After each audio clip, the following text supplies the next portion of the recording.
المؤلف رحمه الله تعالى ونفعنا بعلومه في الدارين آمين.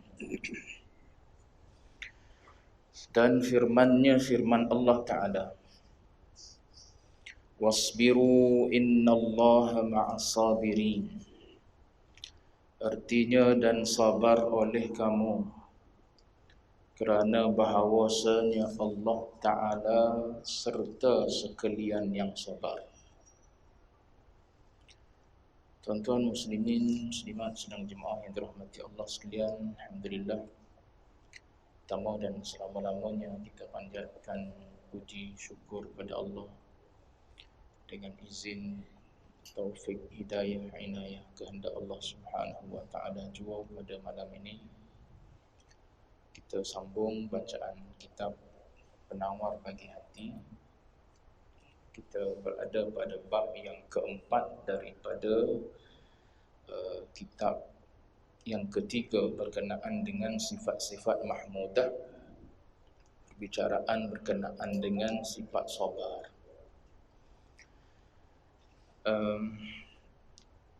Dalam kuliah yang lepas kita dah lihat beberapa ayat Al-Quran yang dipetik sebagai dalil berkenaan dengan sifat sabar ini. Satunya, Allah Ta'ala sebut, innama yuwaffas sabiruna ajrahum bighairi hisab. Kemudian didatangkan ayat yang kedua dalam surah Al-Baqarah, ulaika alaihim salawatum min rabbihim wa rahmah wa ulaika humul muhtadun. Itu dua ayat Al-Quran dijadikan sebagai sandaran. Kenaan dengan sifat sabar ni adalah satu sifat yang sangat dituntut oleh Allah Subhanahu wa taala, oleh agama, supaya kita ni miliki. Kerana ganjarannya sangat-sangat besar dan banyak kelebihan yang Allah Ta'ala berikan kepada orang-orang yang sabar ni. Pada malam ini sambungan dia datangkan satu lagi dalil, satu lagi ayat Quran yang disebut di dalam surah Al-Anfal ayat 46. Kalau kitab saya ni dia tulis 47, silap 46 ayat dia, ayat yang ke-46. Allah Ta'ala sebut wasbiru innallaha ma'as sabirin.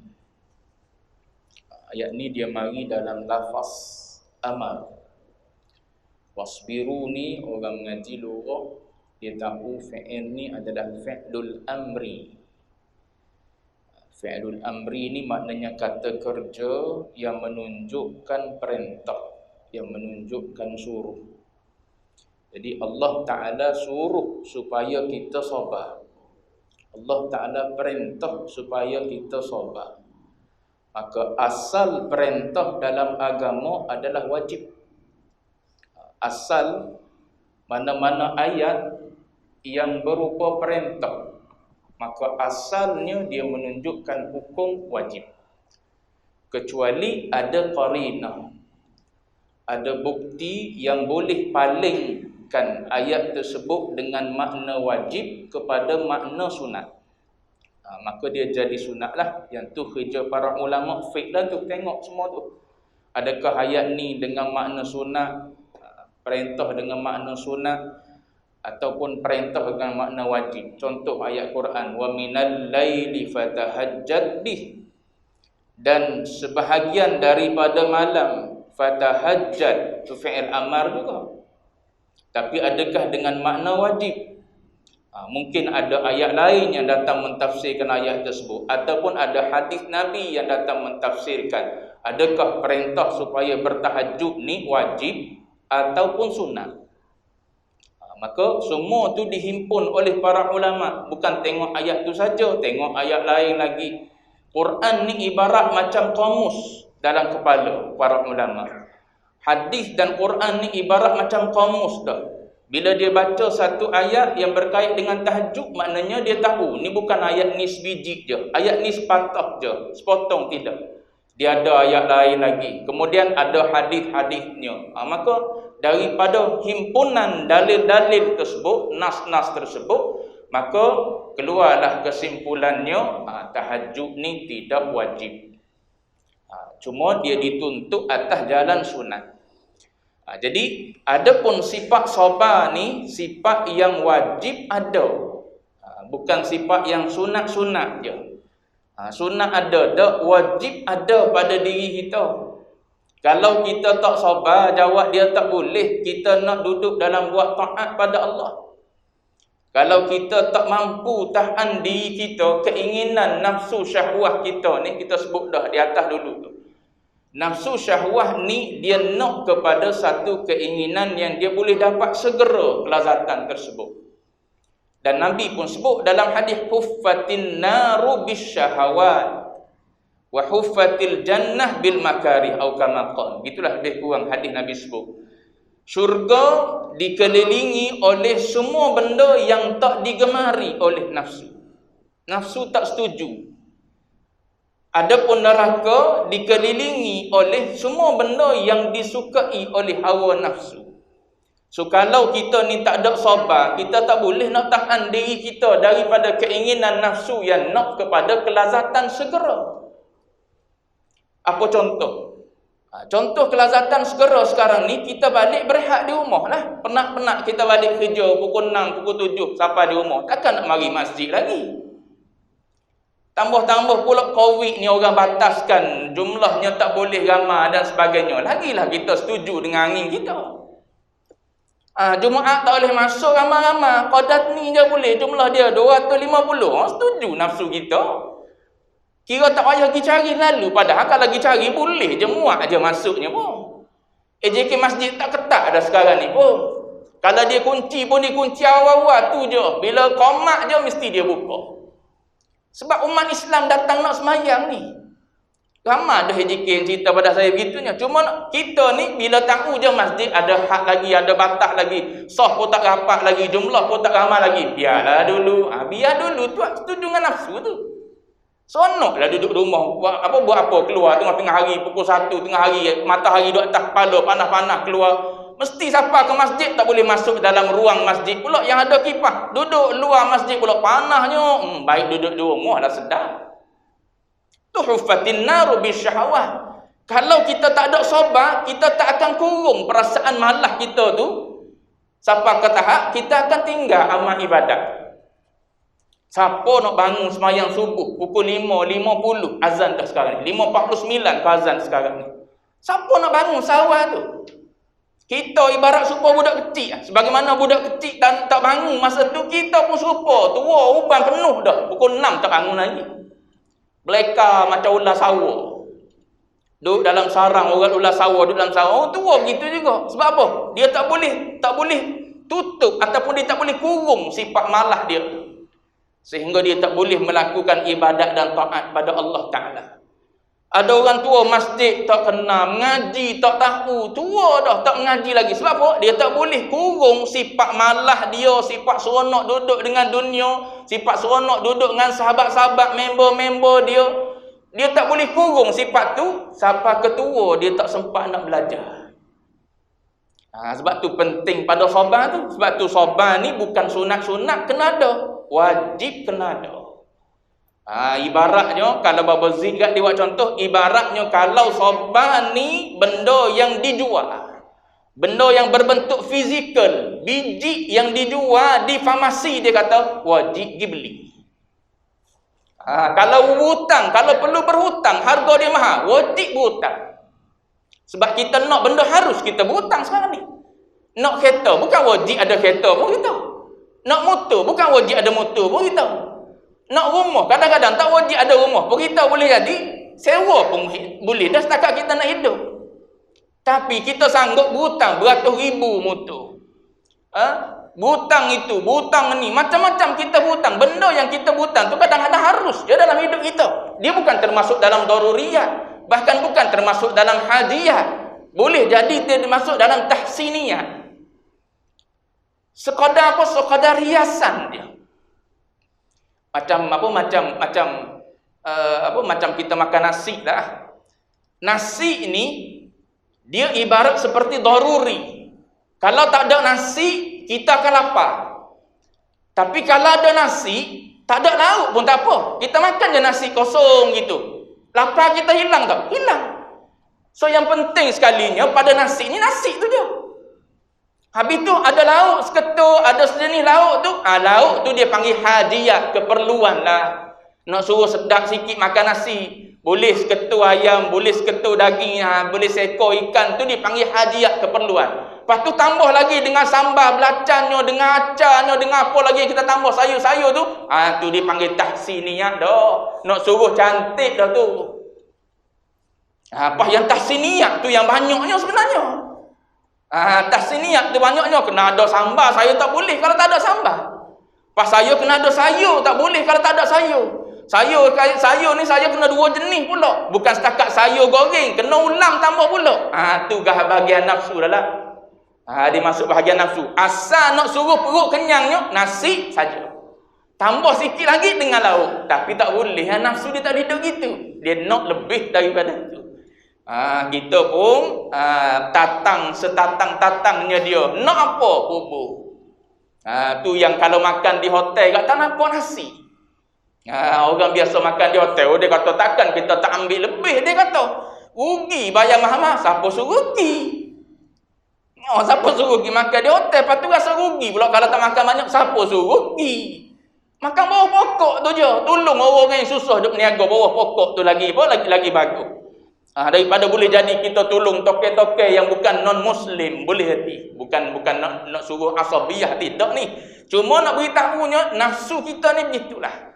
Sebab tu perlu kepada sabar. Maka sabar ni kalau ibarat seperti ubat, harga dia mahal pun wajib kita kena pergi cari, kena pergi beli.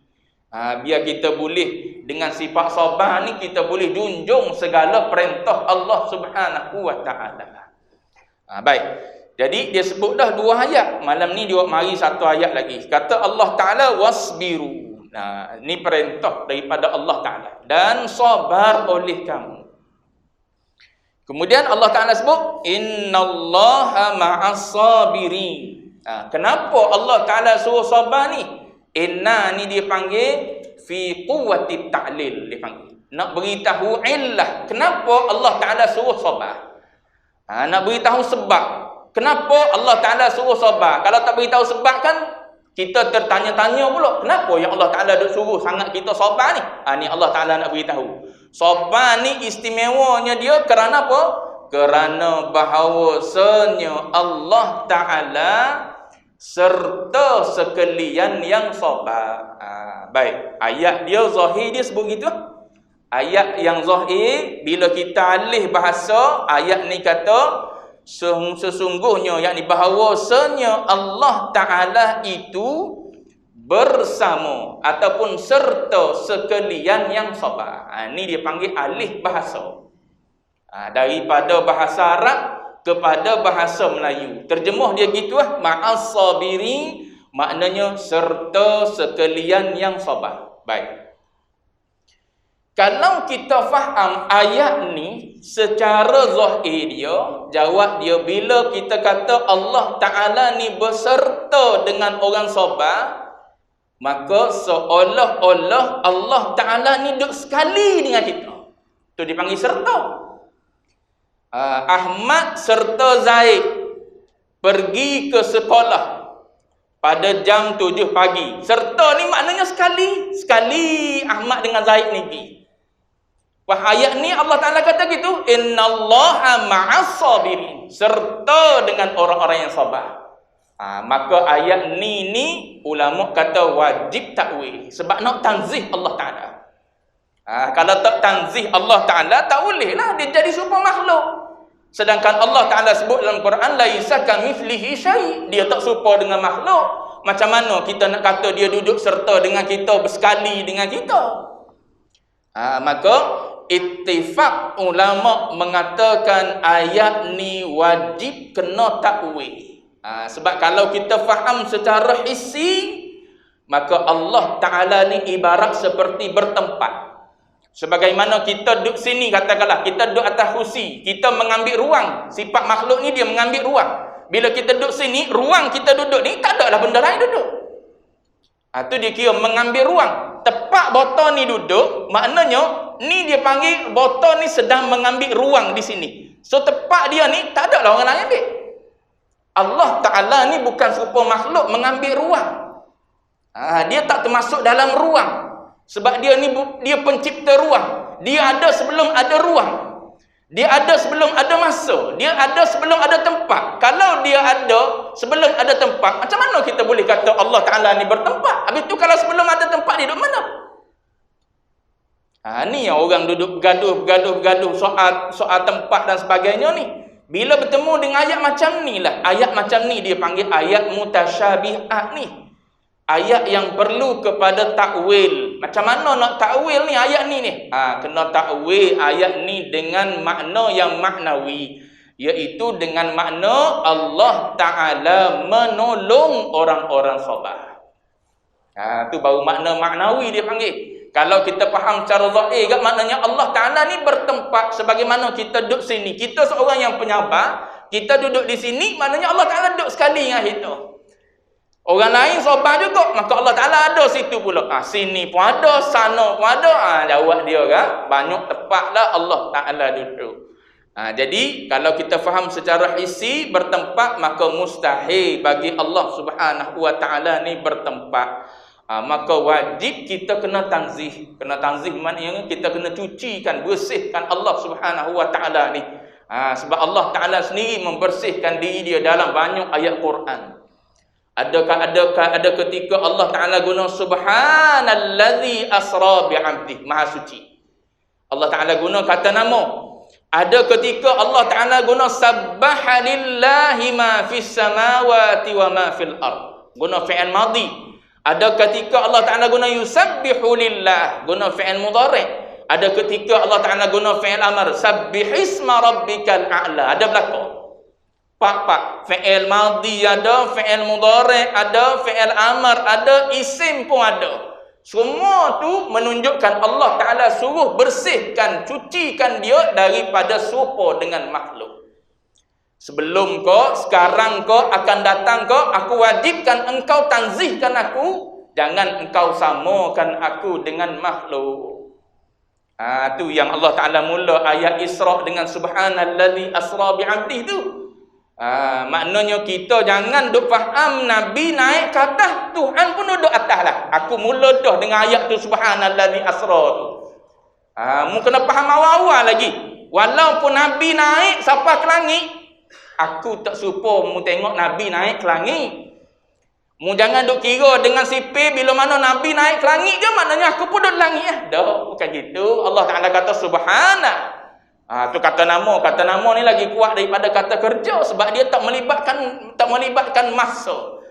So setiap masa dan ketika bila mari telitah kau di hati kita, ataupun mari ayat Quran kau kita baca, Allah Ta'ala ni serupa dengan makhluk, maka kita kena tanzih dia. Maknanya kita kena cari makna yang layak bagi Allah Subhanahu Wa Ta'ala. Sebab tu ulama letak kaedah kullu ma khatara bi balika fallahu khilafu dzalik. Tiap-tiap apa yang terlintas di hatimu tentang Allah Ta'ala ni begian-begian. Allah Ta'ala ni serupa dengan makhluk, ada kepala, ada tangan, ada kaki, ada betih, duduk silang, duduk sila dan sebagainya lah. Terlintas. Ataupun kita mari mikir Allah Ta'ala ni begini ke bentuk dia, besar begini kau. Tu kata ulama kullu ma khatara bi bali, apa-apa sajalah yang terlintas dalam hatimu tentang Allah Ta'ala tak sama. Fallahu khilafu dzalik. Tu laisa kamitslihi syai'. Keluarlah kaedah yang ulama buat, mukhalafatuhu ta'ala lil hawadith. Tuan-tuan mengaji dalam usuluddin. Baik. Maka dia nak suruh kita faham tentang ayat ni, dia buat mari ertinya. Ertinya ni syarah lah. Ertinya menolong. Ni menolong ni maknanya menghurai lah makna serta tu. Serta dengan makna menolong. Ma'iyah dengan makna ma'unah.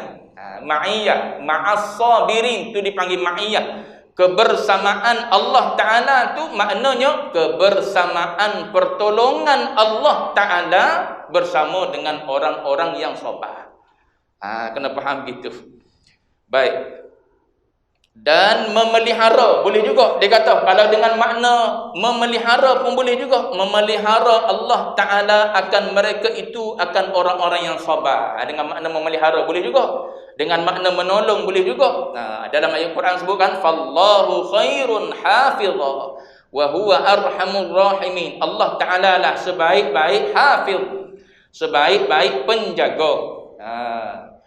Maka kita kena faham ayat ni dengan makna segala pertolongan Allah, segala penjagaan dan pemeliharaan Allah akan berada bersama dengan orang-orang yang sabar. Baik. Lagi. Dan firman-Nya, disebut lagi ayat Quran lain lagi. Pak ayat Quran wak mari. Nanti dia wak mari hadis pula boleh jadi. Dan firman-Nya, firman Allah Ta'ala lagi dalam surah As-Sajdah, dia kata ayat nombor 24. وَجَعَلْنَا مِنْهُمْ أَئِمَّةً يَهْدُونَ بِأَمْرِنَا لَمَّا صَبَرُوا. Ni ayat yang kita baca pagi esok ni. Pagi esok tiap-tiap pagi Jumaat roliknya orang akan baca. Tambah-tambah sekarang ni subuh awal sempatlah baca rakaat pertama surah As-Sajdah, rakaat kedua suratul Insan ataupun suratul Dahri. Jangan baca separuh, baca sampai habisnya baru jadi sunnah. Ni baca separuh, surah Sajdah baca separuh, surah Al-Insan baca separuh.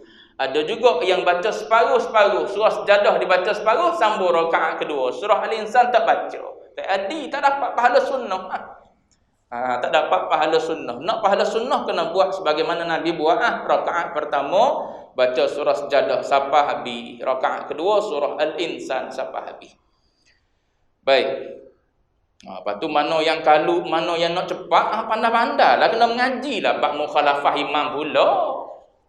Ni duk marah pada imam. Imam memang nak ambil sunnah pagi Jumaat baca 2 surah ni. Dia nak marah pada imam. Imam ni baca surah yang panjang, hari orang kerja. Pas nak tunggu bila mu tak kerja. Kita lah kena pandainya. Kena apa? Kena pandai mukhalafah lah dengan imam. Dah kita nak cepat, kena mengaji lah dalam fiqh pula. Macam mana nak mukhalafah dengan imam. Gitu.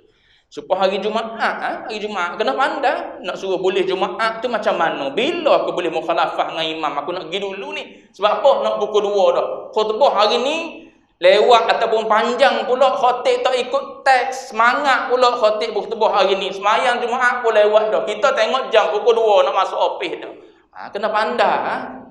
Berapa rakaat perlu kita dapat supaya kita dikira boleh Jumaat pada hari itu. Tapi kita keluar awal daripada imam. Tu kena mengaji dalam fiqh. Dalam fiqh dia cerita belakang. Baik. Sini kita mengaji tasawuf. Ayat Quran sebut wa ja'alna minhum a'immatan yahduna bi amrina lamma sabaru. Ni nak bagi tahu kelebihan orang sabar. Dan menjadikan oleh kami akan setengah daripada mereka itu tu siapa? Ni cerita tentang Bani Israel ni. Bani Israel. Bani Israel ni maknanya keturunan Nabi Allah Yaqub. Bani-bani ni anak cucu. Israel tu Nabi Allah Yaqub nama dia. Nama dia Israel dalam bahasa apa? Ibri. Dan menjadikan oleh kami akan setengah daripada mereka itu, yakni daripada Bani Israel tu akan beberapa ikutan yang menunjuki mereka itu dengan perintah kami. Bila ni? Tak kala sabar oleh mereka itu. Ramai kan Nabi daripada Bani Israel. Start Nabi daripada Nabi Allah Yaqub juga turun sampai ke Nabi Isa alaihissalam. Ya, tu keturunan dia belakang tu. Daripada Nabi Allah Yaqub, kemudian Yusuf, kemudian mari Musa, mari Isa, semua tu. Antara tu semua tu daripada Bani Israel tu. Allah Ta'ala pilih daripada kalangan orang-orang yang sabar semua tu. Baca surah Nabi Yusuf, surah Yusuf alaihissalam. tuan-tuan akan bertemu kejahatan yang dibuat oleh adik-beradik dia pada Nabi Yusuf alaihi salam. Saat Yusuf ada kuasa di tangan, adik-beradik dia baru tahu yang pemerintah Mesir pada masa tu Yusuf, barulah berasa hina, berasa rendah nak minta maaf dengan Yusuf alaihi salam. Apa jawab Yusuf? Qala la tathriba alaikumul yaum.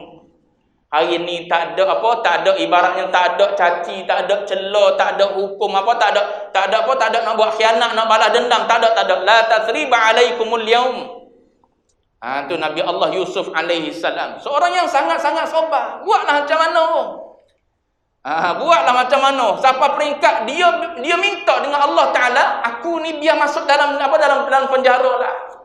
Daripada aku duduk dalam keadaan digoda, diperdaya, dikhianati, difitnah, lebih baiklah aku ni duduk di dalam penjara. Bahkan dia bila keluar daripada penjara tu, dia sebut keluar daripada penjara tu, itu adalah satu kebaikan yang Allah Ta'ala pilih untuk dia. Tu sabarnya orang. Gitu bicara lisan Nabi, lisan para Nabi gitu. Tuan-tuan tengok kisah sambungan surah tersebut, disebutkan kisah Nabi Allah Yaqub, ayah dia, yang menanggung kerinduan yang sangat-sangat dahsyat terhadap anak dia Yusuf alaihissalam sehingga hilang pandangan mata. Tapi bila mana dibawa ke Mesir berjumpa dengan Nabi Allah Yusuf alaihissalam, anak dia pakat minta maaf, sa'astaghfiru lakum rabbi. Tak apalah, aku akan minta pada Allah Ta'ala supaya Allah Ta'ala ampunkan dosa kamu. Maafkan juga kejahatan yang dibuat oleh anak dia. Ni sifat pemaaf ni. Kalau tak ada sabar, mana duk boleh maaf? Tuan-tuan tengok, bukan benda besar pun kadang-kadang orang buat pada kita. Payah nak maaf kalau tak ada sifat sabar ni. Payah nak jadi orang yang memaafkan. Nak jadi orang yang tidak bertindak luar daripada batas yang dibenar oleh agama, kalau kita tak ada sifat sabar. Walaupun isunya remeh je, isunya kecil je. Isu dia apa? Isu dia ialah tok bubuh belacan cerita Piramli. Isu dia masak tahu dah tok laki dia suka makan benda ada belacan, tok bubuh belacan, nak pancung bini, kih belacan je. Benda simpul sangat je. Pergi dapur ambil belacan bubuh, biar begitu tu. Biar rasa belacan je, tak rasa sayur dah. Ambil nak belacan sangat. Boleh aja. Bini terlupa bubuh gula dalam kopi kita, pergilah dapur ambil gula sendiri. Tak nak lah. Dia rasa dia jadi raja dah dalam rumah tangga. Dia rasa dia jadi apa? Dia jadi pemerintah dalam rumah tangga. Mu ibaratnya hamba. Bini ni tidak hamba, kuli. Dia dijadikan daripada rusuk. Rusuk maknanya Allah Ta'ala suruh letak sesuai di tempat dia lah. Ni dok pinggan sebiji tak pernah basuh, masuk tulung dapur tak pernah buah, apa tak pernah bantu urusan rumah tangga. Ni tidak ni nama dia. Ni benda-benda gini berlaku dalam rumah tangga ni kadang-kadang isu remeh-temeh je. Isu apa? Balik beraya, gaduh laki bini. Sekarang ni orang baru nak balik ni mula nak gaduh ni. Kita nak beraya tak lama lagi ni, 4 bulan 5 bulan ni raya kita ni. Di Pawali. Itulah raya Aidilfitri kita yang pertama ni, ibarat lepas PKP ni. Ni tunggu bergaduh. Aku nak balik rumah mak aku, mu nak balik rumah mak mu. Mu bini aku turut je aku. Tidak gitu. Tidak gitu. Walaupun kita ada kuasa, walaupun kita diberi apa? Kita diberi kuasa, tapi kita diberi akal. Akal yang lebih panjang daripada akal yang diberi kepada golongan wanita. Cuma saya nak sebutnya ialah andai tak ada sabar, jawab dia boleh bergaduh. Kadang-kadang dengan haiwan kita bergaduh. Dengan anak kecil kita bergaduh. Dengan kucing bergaduh, tuan-tuan. Dengan kucing bergaduh. Tadi saya tengok ada seorang yang naik motor. Kebetulan saya balik daripada sekolah. Dia naik motor. Lori itu boleh jadi apa? Boleh jadi keluar simpang tak perasan kok ada motor. Dia lalu tu dia angkat tangan dengan isyarat lucah. Isyarat lucah. Padahal dia duduk lorong tengah dah 3 lorong kan. Lori ambil lorong tepi sekali. Dia duduk lorong tengah dah. Tu pun akak lamban lucah tu. Biasa benda tu. Bila orang tak mampu untuk sabar. Situasi yang tak ada apa pun kadang-kadang. Tapi kadang-kadang dengan sebab benda-benda kecil, pergi cocok belakang kereta orang. Ajak race tengah-tengah jalan dan sebagainya lah tuan-tuan. Ni benda-benda yang apa? Yang bila mana kita tak boleh nak sabar. Sebab tu sabar dia definisikan kena kurung sifat-sifat yang tak baik, benda-benda yang tak baik nak keluar daripada kita. Biar sempat kita berfikir. Biar sempat kita berfikir, layak kau kita bertindak gini? Boleh pahala kau aku bertindak gini? Paling-paling tidak kena mikir gitu. Boleh pahala kau kalau aku buat gini ni? Untung ke akhirat aku ni kalau aku buat gini ni? Kalau tak untung tak payah buat lah. Kalau tak menguntungkan akhirat, apatah lagi kalau merugikan. Kalau merugikan kita, membatalkan pahala kita pula, lebih-lebih lagi lah kena tinggal perbuatan tersebut. Jadi Bani Israel ni, ramai daripada Bani Israel ni Nabi-Nabi yang Allah Ta'ala pilih, Allah Ta'ala angkat jadikan mereka ni sebagai Nabi dan Rasul, yang ni pemimpin lah. Tak kala sabar oleh mereka itu. Baik. Dan firman Allah Ta'ala lagi, nombor 2. Surah Az-Zumar pula, ayat 10. Banyak dibagi ayat pada kita ni, takut tak cukup. Takut tak puas hati. Mana dalil? Sekarang orang hari ni gitu lah cari dalil. Mana dalil? Tak sebut dalil maknanya cakap kosong dia tu, tak ada dalil. Ulama ni tuan-tuan, kalau nak bubuh dalil kan tak jadi kitab nipis ni. Kalau dia nak kutip semua dalil, dia nak bubuh, nak hadap kepada kita, jawab dia tak jadilah kitab senipis ni. Bila kitab jadi tebal, kita lah pula yang malas bacanya. Jadi dia nak suruh kitab ni ringkas, mudah difaham, dibaca, maka dipetiklah 2-3 dalil je. Tapi dalil sebenarnya banyak. Bukan mimbabil hasar ni dalil ni. Maknanya 5 dalil ni jaga bab sabar. Dah banyak lagi. Bahkan disebut apa, lebih kurang dalam 70 tempat ayat Allah Ta'ala cerita tentang sabar dalam Quran. Habis ni 5 je dia petik ni, cukuplah untuk kita jadikan sebagai pegangan. Ada lebih pada sabar ni, kelebihan yang sangat banyak. Baik, mana tadi? Dan firmannya lagi, innama yuwaffas sabiruna ajrahum bighairi hisab. Ni lagi besar pahala dia Allah Ta'ala nak bagi. Artinya hanya sanya disempurnakan. Diterjemah hanya sanya tu, terjemah kepada innama. Inna dipanggil adawatut taukid. Bila masuk ma, dia jadi adatu kaf makfufah dipanggil. Adatu hasrin. Maknanya apa yang disebut dalam ni sahaja yang dimaksudkan oleh Allah Ta'ala. Dalam ayat ni Allah Ta'ala sebut apa?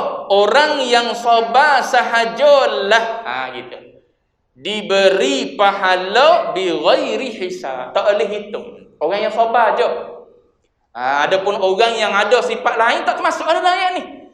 Dia ada sifat, tapi sifat apa? Sifat mukhlisun contohnya. Dia ni orang yang ikhlas. Masuk tak dalam ayat ni ajruhum bighairi hisab? Tak masuk.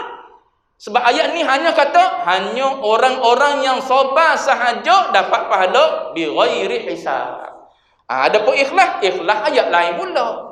Pahala lain pula Allah Ta'ala sedia. Sabar ni istimewa dia tersendiri. Allah Ta'ala bagi pahala yang tak terhitung banyaknya. Baik. Hanya sanya disempurnakan akan sekalian yang sabar akan pahala mereka itu dengan ketiadaan dikira-kira. Maknanya tak boleh kira dengan kalkulator kita, alat kira-kira kita, tak boleh. Pening kalau kita masuk di alat kira-kira kita tu, tak boleh nak kira. Banyaknya pahala yang Allah Ta'ala bagi kalau kita ni boleh sabar. Zaman hari ni orang sangat-sangat tak ada sabar ni. Sebab tu perlu sangat kena mengaji sifat ni, kena mengaji tasawuf ni, nak suruh ada balik sifat-sifat mahmudah ni pada kita. Hari ni ramai orang tak ada sifat, bukan setakat sifat sabar lah, sifat lain-lain lagi. Cuma fokus kita sini pada sifat sabar. Baik. Mana tadi? Sungguhnya telah menyebut Allah Ta'ala akan sabar di dalam Quran. Sini ada sebut. Lebih daripada 70 tempat. Banyaklah. Maknanya kalau kita nak kena buka Mu'jam Mufahras Quran. Kita buka Mu'jam Mufahras Quran, Kita tengoklah kalimah sadbara. Sadbara, maka dia pun keluarkan semua.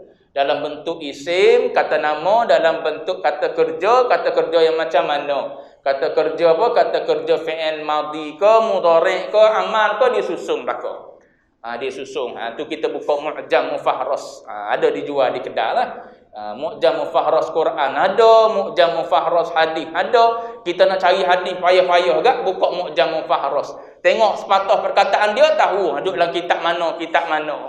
Lepas tu pergi rujuk kitab tu lah. Tengok dia syarah. Lepas tu boleh jadi ulama terangkan waribul hadis, makna bagi patah-patah perkataan hadis. Lepas tu dia terangkan pula dari sudut sanadnya, orang-orang yang ada pada sanad-sanadnya. Tu dia cerita bab rijal hadis pula.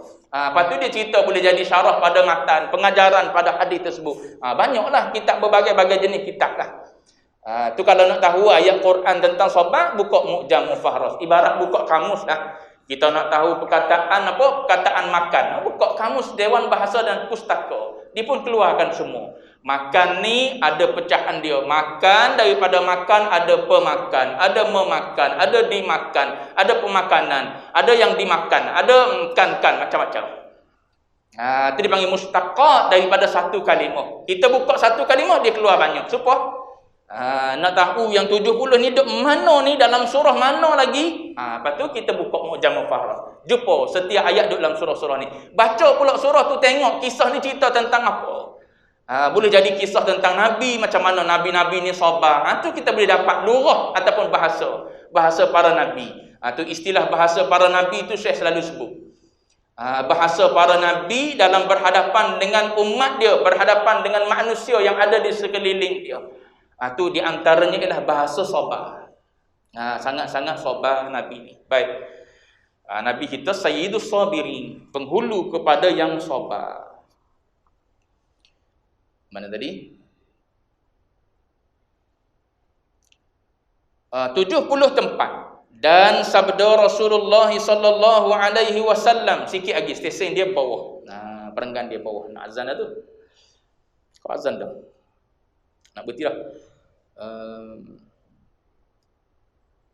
Dan sabda Rasulullah sallallahu alaihi wasallam, dia mari satu je hadis. Lepas tu tuan-tuan nak tahu hadis lain lagi, buka bab sabar. Ada lah dalam hadis-hadis cerita tentang sabar ni. Nabi kata apa? Fis sabri ala ma takrahu khairun. Artinya ada pada sabar atas barang yang engkau benci itu kebajikan. Benda yang kita tak suka. Macam tadi saya sebut contoh dia. Dia supaya gini, supaya contoh mudah kita nak faham, supaya budak-budak sekolah. Ataupun kita ingat balik zaman kita sekolah. Suka ke kita pergi sekolah? Benda ni sebelum dia jadi tabiat kita tak suka lagi sekolah ni. Sebelum dia jadi tabiat. Tapi bila dia jadi tabiat, dah seronok lah. Tak suka pergi sekolah, tak suka buat kerja, tak suka tak suka kelas tambahan, tak suka semua tu tak suka. Kena hafal sipir tak suka, kena hafal itu ini, semua tak suka tu. Tapi yang kita tak suka ni lah, kalau kita buat, natijah dia apa? Kejayaan. So benda yang kita tak suka ni lah kita kena kurung. Ibaratnya saya sebut contoh dulu, letak dia bawah saji. Kalau kucing duduk naik, lompat atas meja, kita nak makan pun tak boleh, ambil saji, tutup dia. Maka dia tak boleh buat apa? Barat inggit tu. Benda yang kita tak suka tu kurung, biar dia duduk dalam tu. Kita paksa juga diri kita. Sebab tu antara yang Nabi ajar pada kita ialah doa minta na'udzubika minal ajzi. Lemah dalam buat benda baik. Lemah dalam buat taat, lemah dalam buat kebajikan. Tu minta dengan Allah Ta'ala berlindung. Kita tak mampu nak berlindung diri sendiri. Kita tak mampu nak bawa diri kita sendiri. Satu, kita berlindung juga dengan Allah Ta'ala daripada malas. Wa na'udzubika minal ajzi wal kasal. Daripada malas. Berlindung dengan lemah, berlindung dengan sifat lemah, berlindung dengan sifat malas. Dua ni, kalau kita boleh kurung sifat ni, tak ada lah pada kita sifat malas dan sifat lemah ni. Jawab dia, kita boleh bangkit buat taat, buat baik pada bila-bila masa. Pukul 5 orang alik tidur lagi, kita boleh bangun dah. Ringan tubuh kita. Sebab apa? Kita dah minta dengan Allah Ta'ala, Allah Ta'ala bagi. Kalau dia duduk berlaku sirak dakhili dalam hati kita pun, macam yang disebut di awal sabar dulu, kita kurung sifat tu. Jangan kita layan, jangan kita buka sehingga dia jadi sifat kita. Keluar, kita pun terus dengan tidur kita.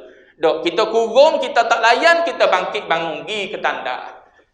Pergi ke tanda, ambil wuduk, kemudian semayang, ready untuk apa? Untuk pergi ke masjid dan sebagainya. Maka orang yang macam ni, orang yang berjaya. Itu yang Nabi kata khairun, yang menunggu dia. Guna pula dengan khairun, tanwin litta'zim. Dan bersabda Nabi Isa alaihi salam, dan bersabda Nabi Isa alaihi salam bahawasanya kamu tiada mendapat kamu akan barang yang kamu kasih, melainkan dengan sabar kamu atas barang yang kamu benci. Lebih kurang maksud dia dengan apa yang Nabi sebut tadi. Maknanya kita nak pergi ke syurga Allah Ta'ala ni, kena simpanlah sifat-sifat kita yang tak nak kepada apa? Kepada taat ni. Nafsu memang tak nak buat taat. Nafsu memang nak rehat, memang nak relax, memang nak bersenang lenang. Itu sifat nafsu. Tapi kalau kita ikut nafsu ni, kita tak akan beribadat pada Allah. Kita akan malah, kita akan jemu, kita akan itu, ini dan sebagainya. So kurung sifat ni, apa yang menunggu kita? Pahala yang bertimbun-timbun, bighairi hisab, syurga yang menanti di akhirat. Baik, habis dulu qadar tu. Dia nak cerita tentang kelebihan orang yang ada sifat sabar melalui ayat Quran dan juga hadis Nabi. Akan datang dia akan cerita tingkatan sabar. Dia ada tingkat, dia ada pangkat, dia ada tahap dia pula sabar ni. Ada 3 tingkat. Allah.